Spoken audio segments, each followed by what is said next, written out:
All right. Well, good evening again. Well, it's evening here on the East Coast in Georgia, 7:06 to be exact. Thank you all for joining Applicant Support. Today is December the 18th, 2024, and we're going to jump right in with our questions for today. But let me do this before I jump right in because I'm telling you, I get this question more than I don't want to say I want to, but we just get it. Who is eligible to apply for a rank and scholar grant application? The best way that I can describe it to you is just basically thinking about where you live. If you live in Georgia, Montana, and or are attending a tribal college, you do have to be age-wise 25 and over.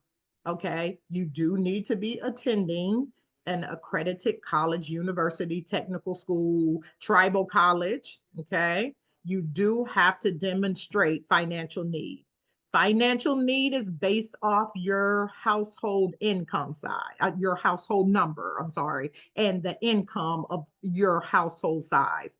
Prime example, Tiana, if you'll drop in the chat those income guidelines, thank you. She beat me to it. If one person is in your household, the max that you can be making is $23,500. And that's not necessarily take home, that's after taxes. So we are mindful that even if you did bring gross 23.5 home, you got taxes being taken out. That's not what you're putting in your pocket. Okay. And so just know that, look at that income guideline. I think the first thing though is to go over to our site to complete step number one. And that's just a survey where you can complete to see if you're eligible. So let me get back to eligibility criteria. So age-wise, if you live in Georgia, Montana, and/or are attending a tribal college, the age is 25 and up. If you are not in Georgia, not in Montana, not attending a tribal college, your age is 35 and over. Okay. So you just want to make sure that if you are under 35, you live in Georgia, Montana, and/or are attending a tribal college. The financial need has to be there. Yes, it's verified. And we're going to talk about how we do all of that once we get into it. Pursuing your first bachelor's degree or lower, vocational is okay, technical is okay, certification is okay, as long as it's from an accredited source. Okay. So you can't be going to a for-profit and it's not accredited. You will not be eligible to apply. So hopefully that all makes sense. If also too, you have to identify as woman, non-binary, two-spirit. Okay, these are just some of the phrases that we allow to be able to come over that you can qualify. If on your driver's license, I just want to be real clear with you. If on your driver's license it lists you as a male, you would not be eligible to apply. I know oftentimes it was like, well, I identify as they or them or whatever. We're not going to get into a debate. That's not why we're here. We just want to know what's listed on your identification. Okay. And if that's still a male, that means when you list on the application, you would need to note on there that that's how you're listed. Okay. So just want to make sure we're clear. And again, we're not here to debate. I don't want to make anybody feel uncomfortable, but I don't want you to go through filling out the entire application and you actually do not qualify as it relates to that particular question. Okay. Any questions about eligibility before I start asking the application questions? Because once we get going, it's going to be going. Is anything in the chat that I missed while I was talking? Because I was not looking. No? Okay, awesome. All right. Well, Shamaya, you were up first. I saw your hand from the beginning, so fire away. All right. So I have a question. I did the application. You're really low. Let me turn my up. Maybe it's on my end too. Hold on.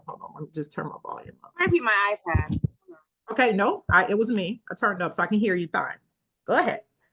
So I did the application and my mom sent back her questionnaire. My teacher also said she sent her questionnaire. in there, but I never got a notification from my teachers. And when I try to go into Submittable and see my application, I don't see it that I completed an application.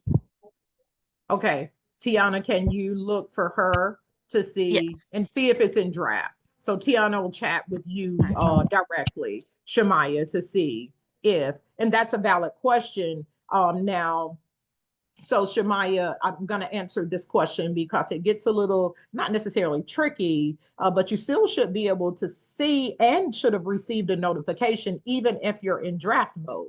Because once you're logged into the application, it'll say that it has been submitted, I think is what it says. Let me see if I can pull yours up, Tiana.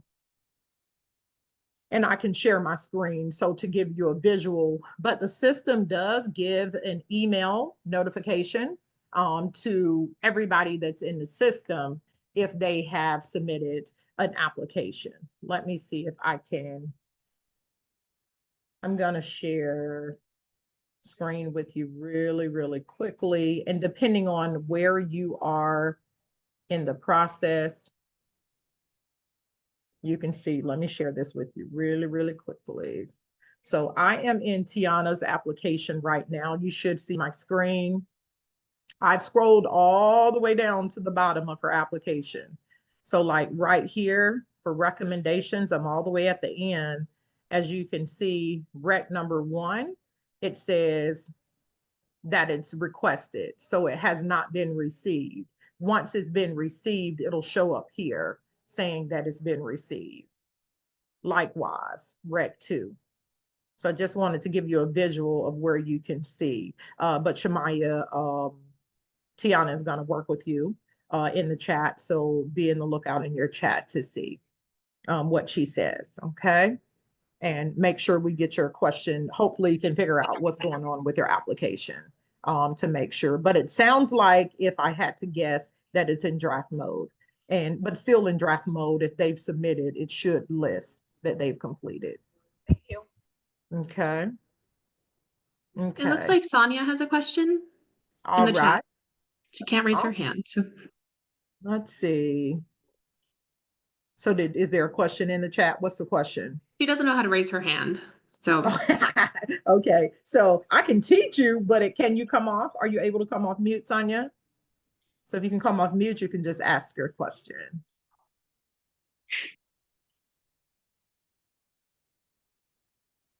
So the mute is just the microphone. I see you are on audio. So if you click on the little microphone where it has should probably have a little X, or there you go. You answered my question already. It was about the reference letters. Yay. Wonderful. Thank you. Cool, cool, cool. You're welcome. Wonderful, wonderful. I love it when that happens. Okay, you did to do us. Okay, you answered my question. Read, Latrina. Okay. Portline, what's your question for me? Hi. Okay, so for the recommendators, the questionnaires that they receive, is it in their application? So it's in the email that's sent over. Tiana, if you'll drop the questions in the chat, we ask them four, is it 4 or 5? 4 or 5 Okay. questions. Yeah, 4 Okay. that we ask them. So she's gonna drop it in here. And this is where I tell you, this is where you get all the tea. When you come to applicant support, these are Okay. this is the answers that you get, because you got questions and we got answers. So right here, I'm going to read them out in the event for somebody who may be driving that cannot read these. Question 1, when you're thinking about who you want to request a letter of reference from, they need to be able to answer these 4 questions. Describe the applicant's academic and or career goals. That's you. They got to be able to talk about your academic and career goals. They got to be able to talk about the progress that you are making or are starting to make toward your goals if you're just getting going. What is the applicant's potential for success in this chosen field? So they need to know what field you're looking to go into, okay? So they can talk about it. And then that final question, why is this student applicant a good candidate for the Jeanette Rankin Scholar Grant?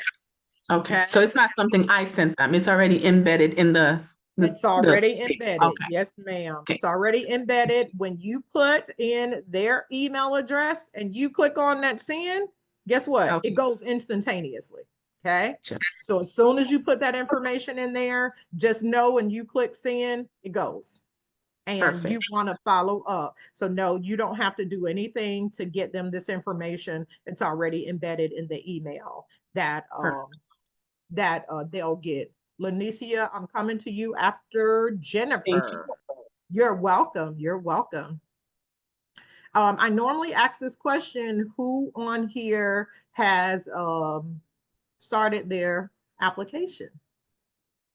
Just by show of hands. Sure. I Okay. have. Okay, awesome. Awesome, awesome, awesome. Okay, Jennifer, what's your question? I lowered your hand, so what's your question for me? On it says, I don't know which one it is. The fall 2025 school is accredited by, I'm at the Salish Kootenai College. Yes. So would that be like Northwest or Western? Are you referring to the accreditation? The Yes. accrediting agency? Okay, so Tiana or Lori, can you drop as the DAPIP in there? And this is where I want to really tell you, I don't normally tell this very often, but I tell you, Chat GPT can give you some answers and they can give them to you quickly. Okay. So type in Chat GPT, who is an accrediting agency for SKC, Salish Kootenai College? And it's going to pop it back. Really, matter of fact, let's do it real time. I'm a visual. I like to do visuals because I want you to just really look. I'm going to share my screen because I want y'all to see. I use it. I don't want to say faithfully, but when I don't have a lot of time to go over there, I trust. I trust. I trust. Let's see. Ba, ba, ba.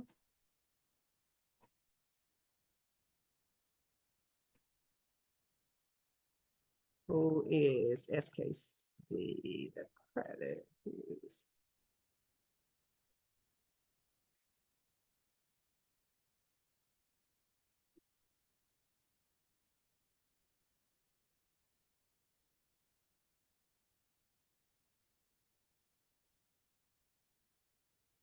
So, oh, I'm sorry. Let me share. And I had typed. So, who is the SKC? I'm not punctuating. I'm not doing any of that. I'm just asking the question. Who is the SKC accrediting agency? The accrediting agency for Salish Kootenai College is Northwest Commission on Colleges of Universities. Okay. That's one of the top 6, Jennifer. So there's your answer. And it's recognized. This is what you want to see, that it's recognized by the Department of Education, okay? And that's All right. just another reputable source, the Council of Higher Education Accreditation. All right, thank you. Okay? You're welcome. And that's for anybody else. You can Google it, but I'm telling you, Chat GPT really gives the answer like instantaneously. Okay. So definitely you want to make sure you check it. Why do we stress accreditation? We do not want you to be going to school. I'm going to give you a real testimony here. When I first started out with school, I was going to a for-profit school that was not accredited.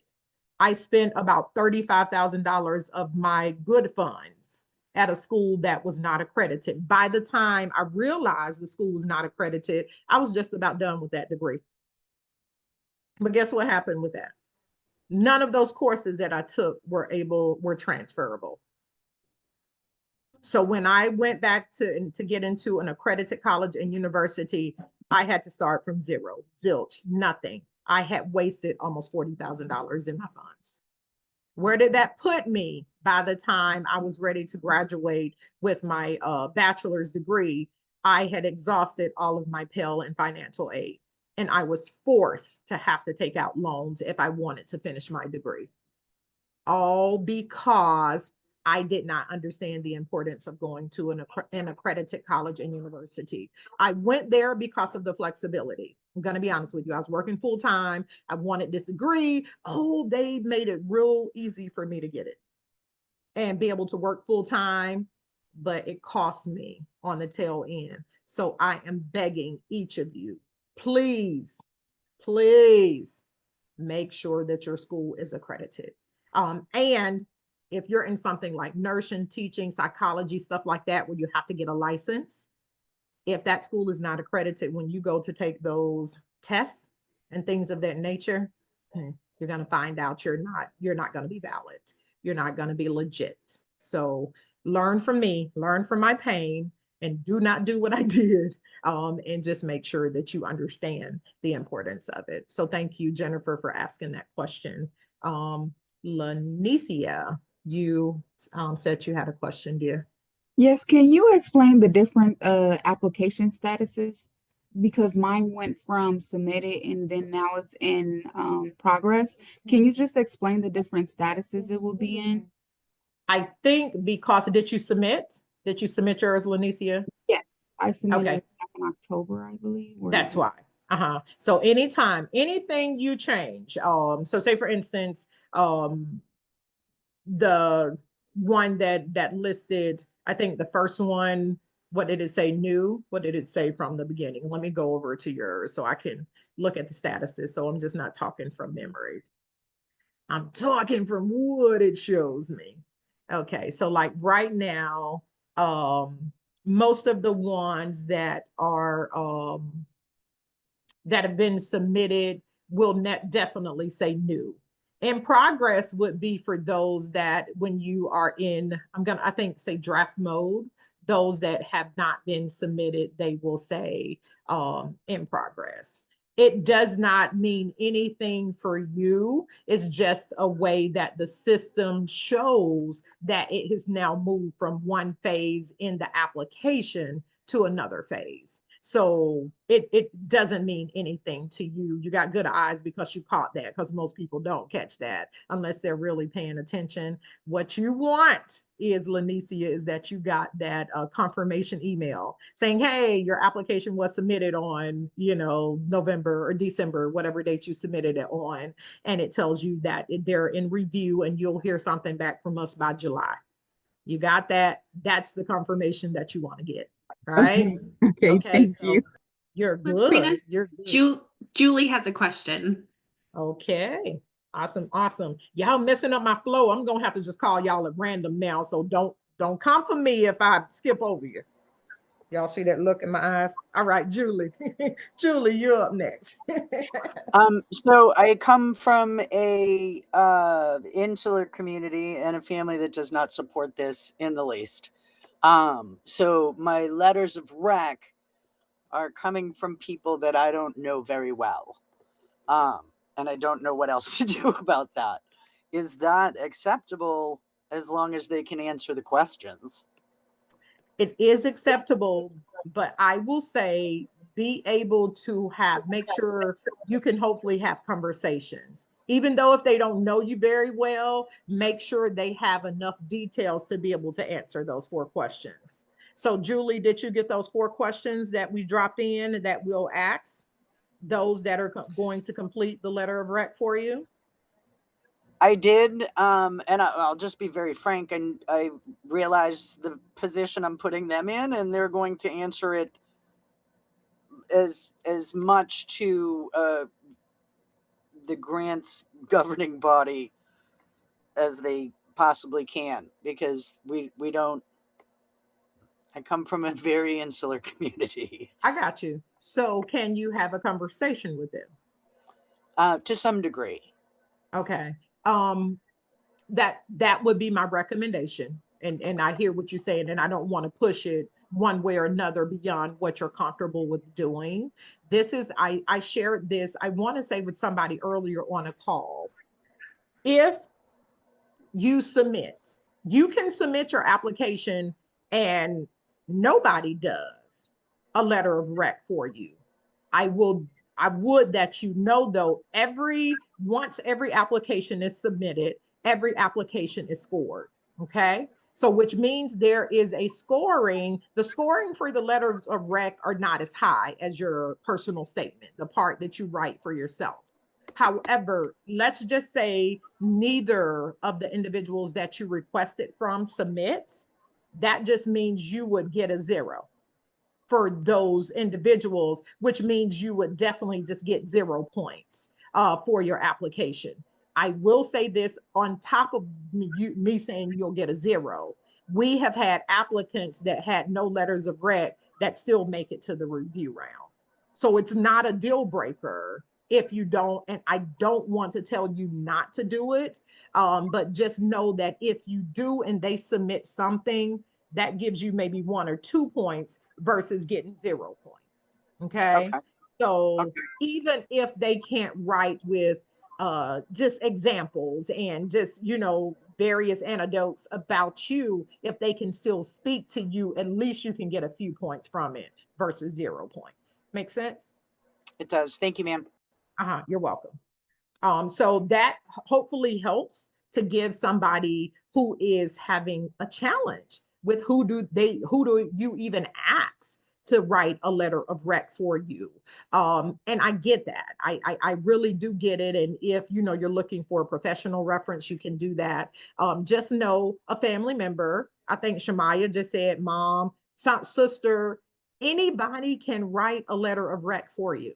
I think where you just have to be sure is that they will do it on your behalf. Not only will they do it, are they capable of doing it? Because they need to be able to have a working knowledge of how to use technology and be able to grab that letter, type it up, and then, you know, submit it for you. So they have to be able to do that. Okay. All right, Angela. Hi there, how are you? I'm good. How are you today? I'm well, thank you. I just had a question about the schools being accredited. So is it basically only schools that would be qualified for FAFSA, like that type of school? Or is there flexibility in that? Because I'm looking at a natural path program, but they are accredited. It's just not under the same guidelines as traditional medical school because the criteria is obviously for education is different. So I just don't want to waste anybody's time and fill out all this stuff and have it just not even qualify based off of that. So is there someone that I could get in touch with that could review this because it's like a gray area? So Tiana, go ahead and send a private message now to Tiana because you don't have to put what it is.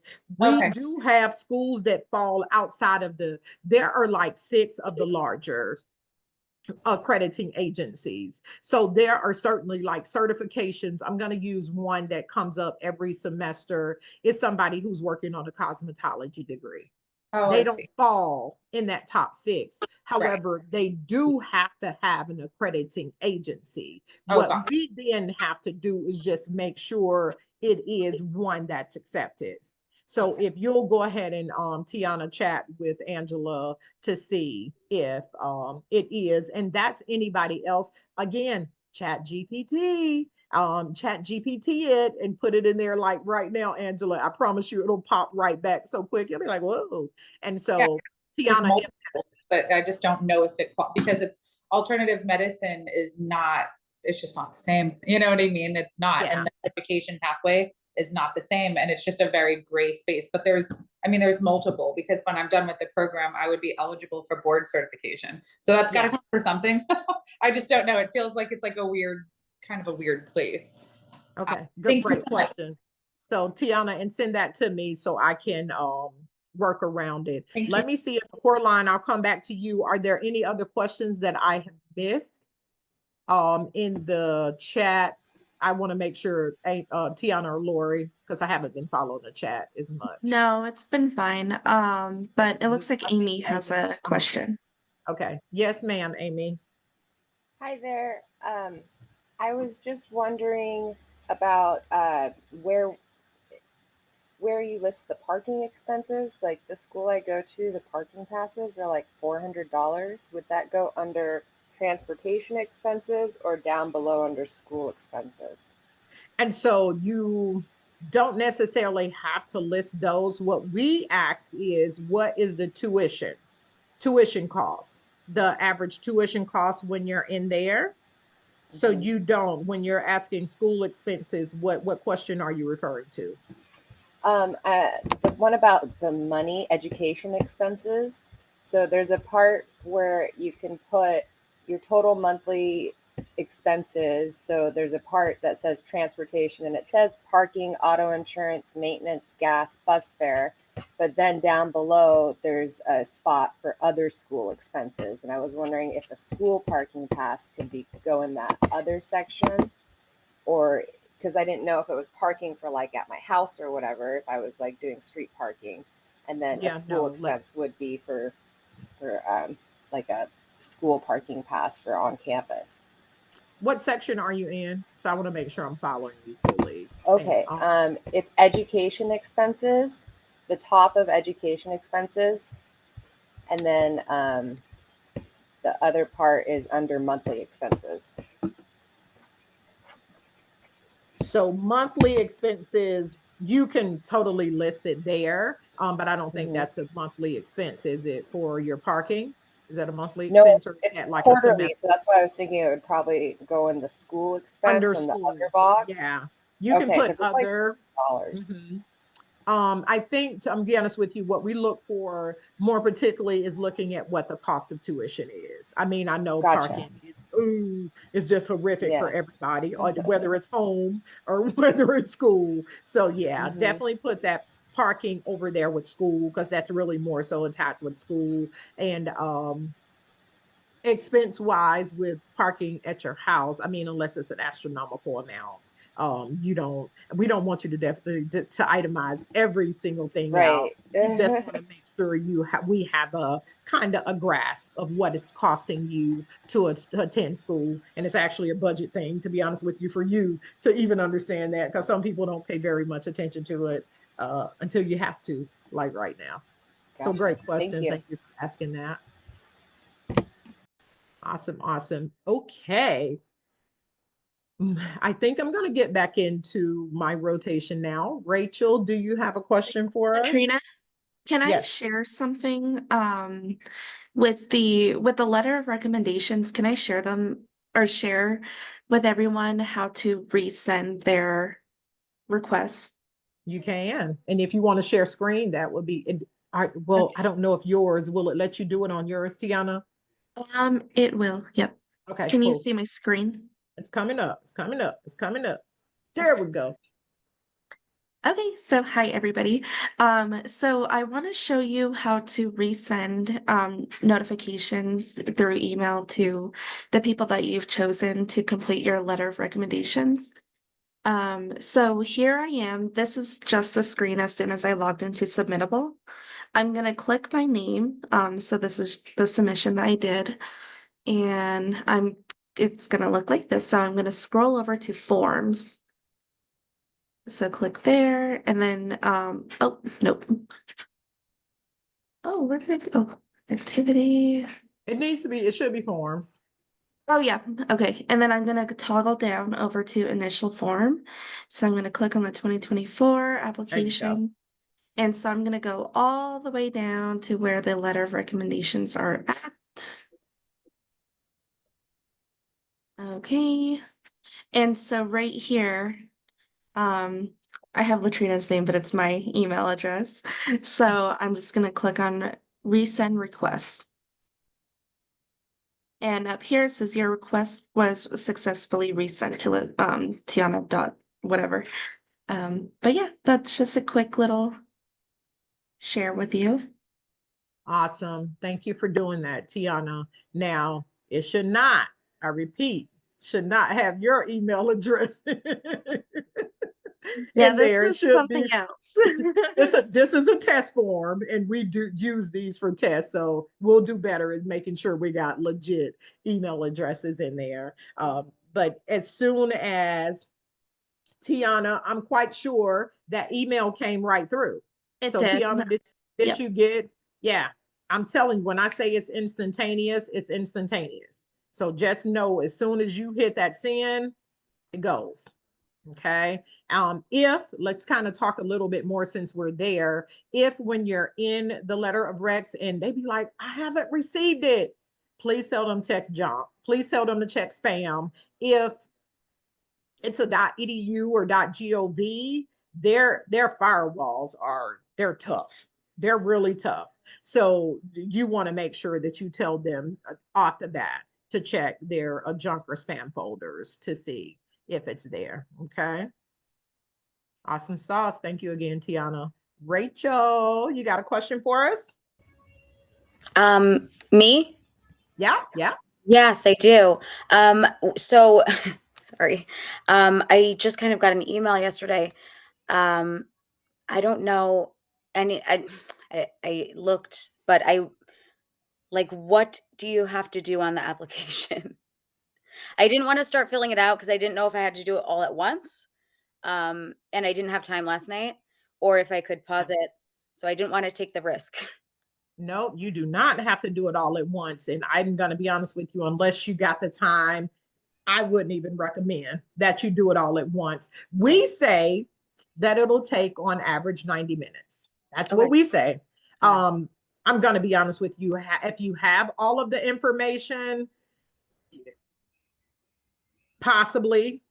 If you don't, I don't. Let's see. Who said they submitted already? Give me a real time response.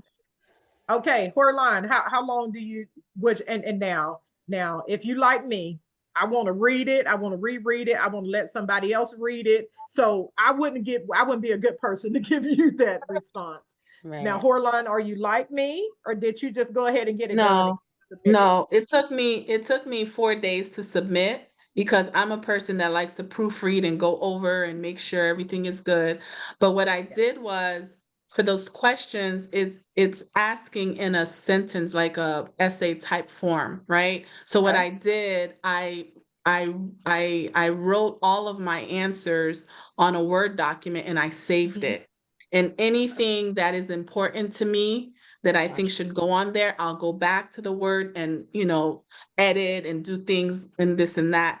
Now, the whole application, it really took me a good hour and a half because, taxes, I had to look for my taxes. I had to look for my FAFSA stuff. I had to, submit other things that is needed. So it did took some time. It really did. Yeah.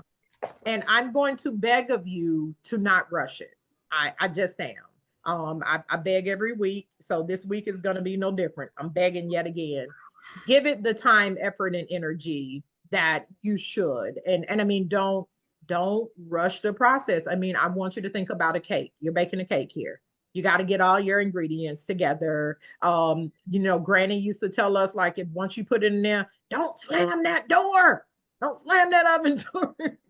So don't slam it. Don't hit that submit so quickly. Let it bake, let it rise. Once you, with a cake, if you want it to come out nice, you want it to cool.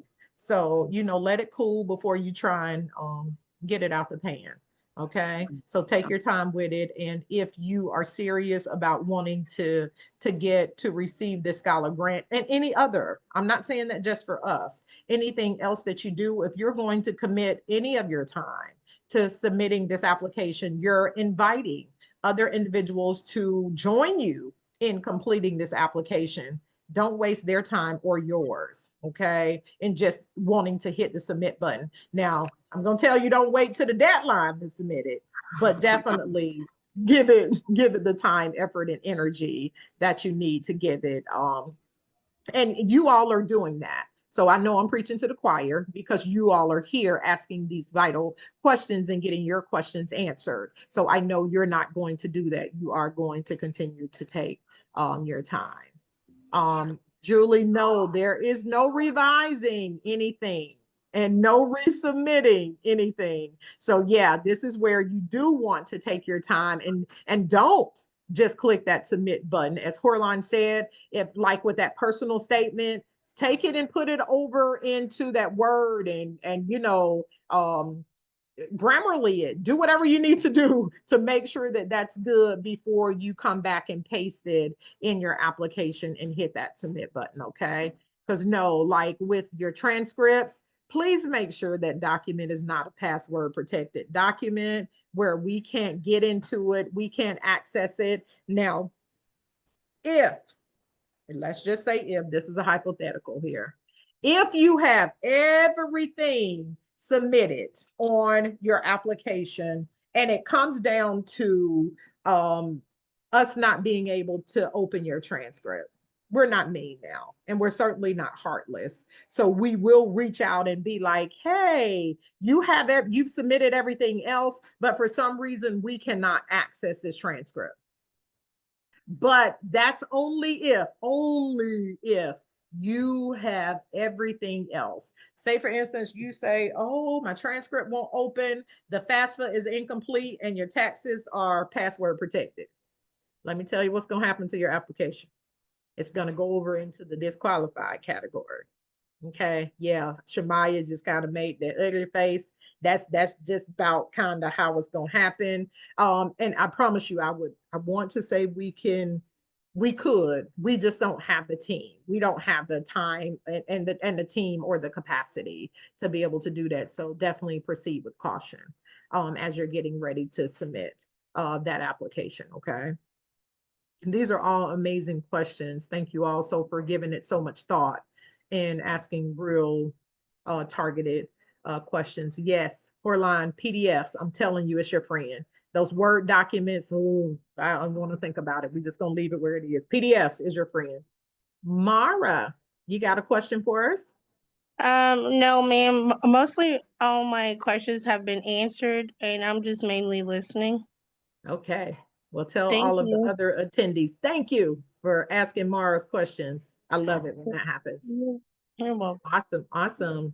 Horline, I'm coming back to you once I get around to everybody. I see your hand. Sonia.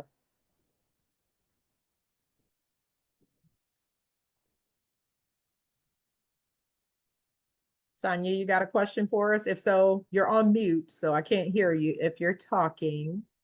And if not, I'll definitely circle back around to you or utilize the chat if you're not able to come off mute at this time. Okay. Gazelle, you got a question for us?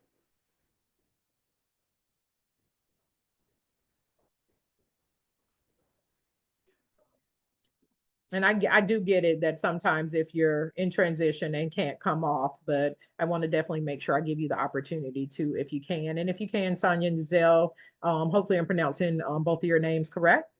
Just come off mute and let me know. Shannon D, do you have a question for us?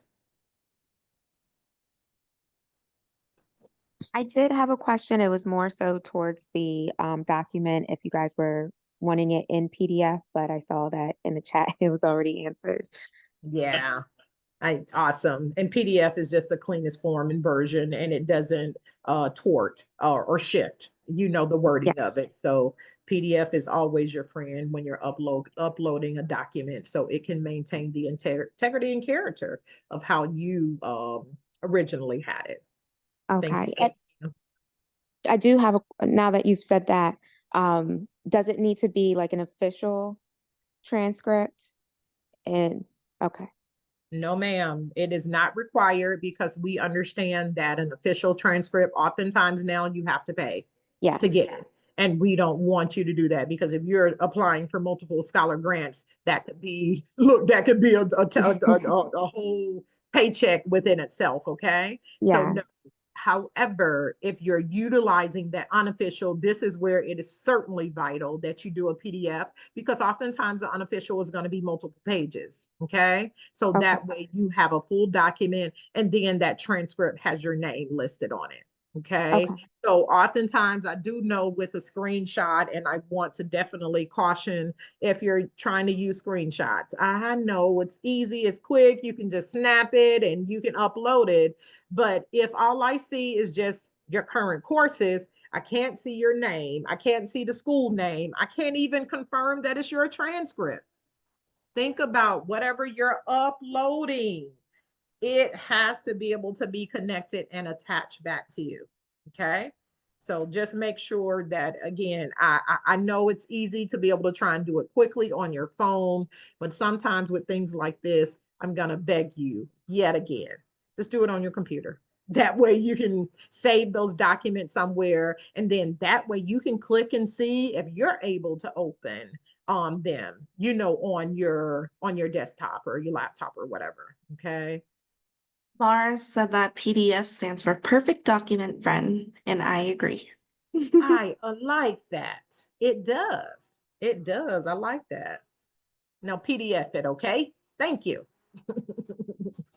Awesome. Karina, it looked like Angela had her hand up for a while. I don't know if she got her She question did. answered. Wait a minute. And who, because it was her line.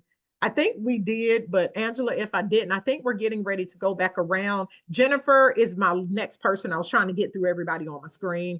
Jennifer, did we answer your question? Because Angela will be coming back around, going back to Angela. Jennifer, Okay, did I have you? another one. How far on our work history do you want us to go? Like 5 years, 10 years?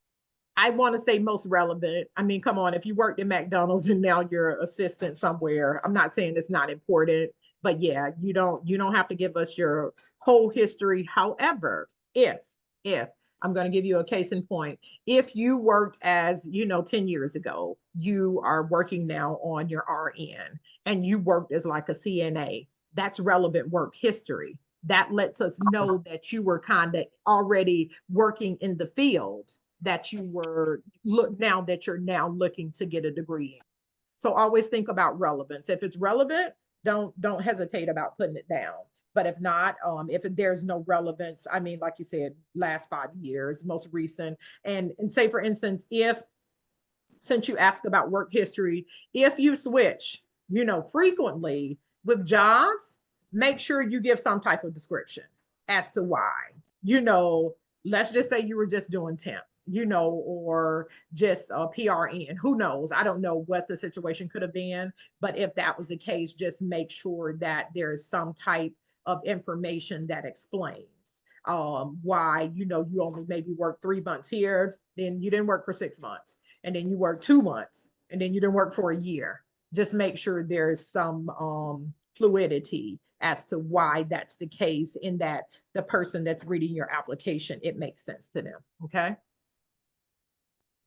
Awesome. Okay, and then like self-employment, that counts as well? Yeah, absolutely. Absolutely. Yeah. Yep. Okay, thank you very much.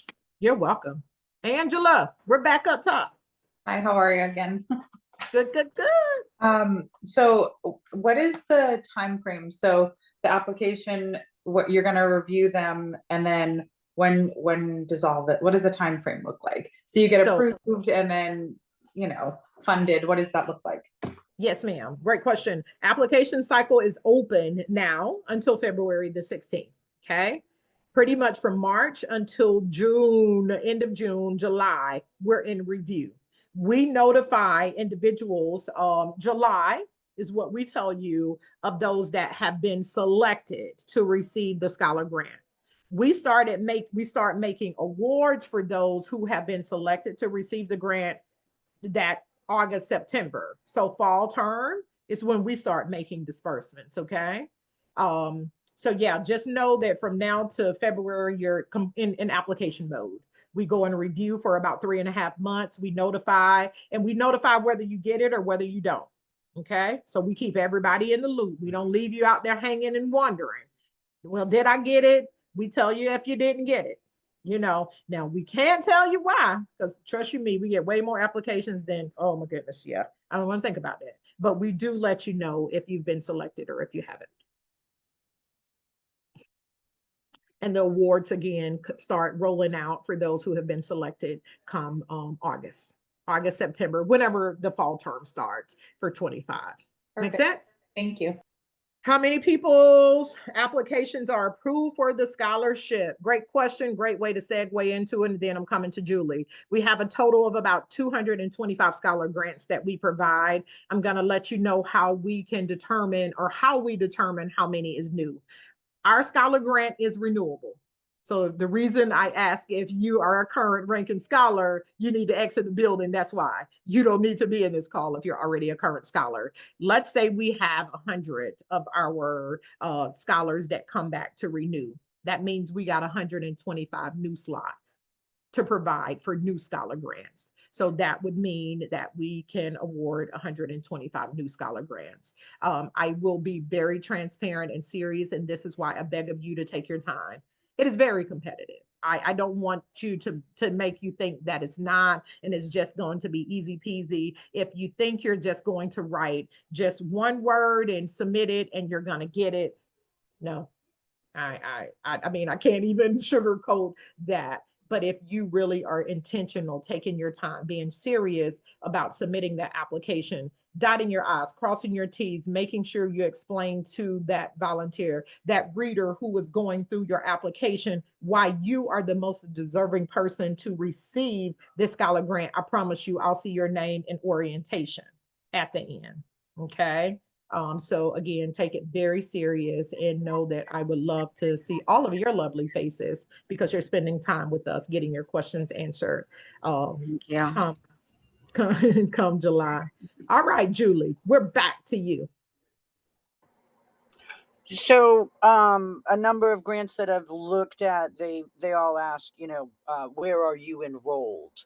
And I'm going for certificate. I'm 54 and I'm not starting from scratch at this point. So not being I cannot enroll without. So how does that work? Am I just disqualified because I have not enrolled myself yet? Yeah, you have to be enrolled or accepted. Okay. So have you applied, Julie, and then say, hey, you're now accepted to start school. I'm just gonna say fall of or spring, because this is what we're in now, spring of 25. So do you have an acceptance? Okay. All right. I do. So okay, yeah. I just need so to as long provide as you that. have an acceptance, yes, you have to, which would mean depending on when your acceptance is, Julie, well, depends on when you submit your application, that would determine, because you would still be considered a new student if you haven't had enough time to take classes and get your grades back for a semester. So you would still be considered as a new student. So which means you would need that acceptance letter to be attached to your application, because that's what it's going to ask you to upload. Okay, and then I have a second question, popping back to returning or current scholars take any of the available grants. Uh-oh, you broke up, Julie. You broke up really bad. Okay. Going back to, you said current will take up a certain amount of the grants. Is that automatic? So if I'm approved for the grant and then I continue, I can get another. Yes, as long as you remain eligible. Okay. So what you did to qualify, you have to maintain to keep it. Okay. So it's not that you're automatically renewed each year. You have to do like a real condensed renewal application. Okay. But yes, you can continue. Okay. Thank you. Hey, Rachel's guest. All right. Who else got a question for me? We're there. Well, I missed my mark. 6 minutes. 6 minutes. 6 minutes. Dougie Fresher on. Shamaya, like, this girl's crazy. Having a good time. Coraline, let's go. Give me your question. Okay, so I'm gonna try to give you like a scenario so you can kind of understand the question. Do they look at case by case basis in terms of the funding as to, like, let's say, for example, a single mother who's struggling so bad? No. I don't even want you to give me a case. No. Everybody is looked at as an applicant, period. Okay. So that's why I say stress your time, effort, and energy on that application. Applications are looked at as a whole. We can't pull out. We can't prioritize single parents. We can't prioritize somebody that's teaching over somebody that's a nurse. Your entire application is what sets you apart. So that way you Okay. give every ounce of effort and energy and attention to every part of that application, okay? And everything is scored. So no prioritization. So in terms of the body. funding, in terms of the funding piece to it, do they, for example, will they, because I know I remember last Wednesday you said that if you go to school part-time, you would get a qualified for part-time. What if that person is in need of that maximum amount, but can only choose part-time because of her dynamic, her situation? Gotcha. There's nothing, our hands are tied there. How the grant is structured for those who weren't here, we consider part-time as somebody taking less than 6 credit hours. Okay, so don't get it confused with your school, because most schools full-time is 12 or more. But for us, because we get it, you're a non-traditional student. Okay, so if you're taking 6 or more credits with us, that's considered full-time. Full-time disbursement is $1,250 annually. Annually semester. Total is $2,500. That's the amount. So we break it down as to if you're full-time, 6 or more credits, that's $1,250 for fall, $1,250 for the spring. That's how we disperse. If you're if you're part-time, less than 6, it's $1,000. Okay. And that you have to confirm what your enrollment status is each semester, each of those semesters. Okay. Julie, Opa. All right. 2 minutes. And Dougie Fresh, we're off. All right. What's the next question? Next question. Does your grade point average play a part? I didn't see it anywhere. It's just a random question. It does for renewal status. You do have to maintain a cumulative of 2.5 or higher. Okay, great. Okay? And that's cumulative. Okay. Lanisha and then Julie. Lanisha? That was me. I just asked a question about the grade point.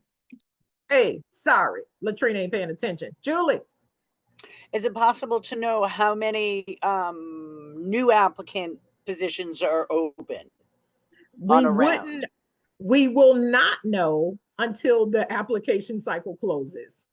Current scholars go into renewal almost kind of at the same time. So by the time we close out the application cycle, I have to submit numbers to my CEO about how many we have. So unfortunately, I can't tell you. That's why I can only give you a scenario of what we may be looking at. And it's based upon those that are graduating. Is based upon those who just may not be able to continue on in that next semester. So many variables that do pop up and come up as to why we will not be able to, or they won't be able to renew for that upcoming year. My friend just asked me if there's a possibility of cage matches in a parking lot. For a position for the grant. Oh my goodness. I don't want to be a part of that. I'm a lover, not a fighter, so I don't want to be a part of that. I'm just playing. Too funny. Okay, Amy. And renewal is each year. Yes, Coraline, you have to renew it each year. That's correct. For those that are selected. Yes, ma'am. Okay, Amy. I was wondering how many people applied last year. Last year we had, I'm going totally off memory, probably about 700. Okay. But let me bring it down. I know, Shamaya, look at your face, girl. Your face said all. Of the 700 that submitted, only 275 were good applications. Okay. So I need you to understand, I hate to give you that submitted number because that's like, whoa. Let me bring it in for you. And so of the 225, we had 115. So you're talking about a third. I'm going to say about a third that normally gets through. So it is very competitive. It is, okay? So to put it in context for you, if we had 600, you're looking at, well, we know it's not going to be 200 because we only have 225 slots, and that's based off the number of applicants that renew. That'll determine. So just know it's very competitive, but just know that you all are ahead of it because you're here spending this time with us this evening. We will not be here next week because it will be Christmas for those that celebrate Christmas. That next week we will not be here because then you're looking at the first of the year. So 2 weeks we're going to miss. But then that following after that, Julie, you're not fighting. We're not fighting over here. We're not back until January the 8th. Okay. So just know that you got a little bit of pause in between here, and I can make sure I get the recording out too. So at least you can have this if you need to go back and look at it. Tiana dropped info at Rankin Foundation in there. You can reach out to us via email. If you are in there in the meantime, in between time, before we come back to this same bat channel, same bat time on January the 8th, if you got questions for us, email us, okay? I want to say happy applying, happy holidays to each of you. Again, thank you so much for hanging out with us tonight. Sorry we couldn't have a dance party, but y'all had me dancing all over the screen trying to answer your questions. So everybody have a wonderful evening. And Julie said we're dancing.